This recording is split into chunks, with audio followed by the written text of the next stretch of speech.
puso. Ako po si IC Loredo at ito ang 24 oras. Walang kinikilingan, walang kinakatakutan at walang kasinungalingan. Serbisyong totoo lamang. At ito ang mga balitang dapat ninyong tutukan. Natakot sa nangyari sa Paris, APEC leaders malamang magkansila ng pagbisita sa bansa. Typhoon Marilyn, bahagyang humina at pinabilis na bilang, inilipat ito sa Hilagang Silangan.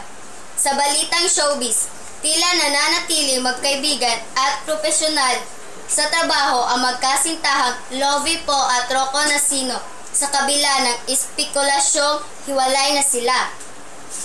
Meralco Rocky Chris Newsom ay nagsisimula upang makagawa ng isang pangalan para sa kanyang sarili.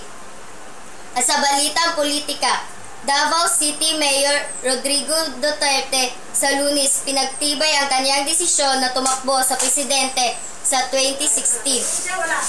Tutukan ang lahat ng yan sa pagbabalik ng 24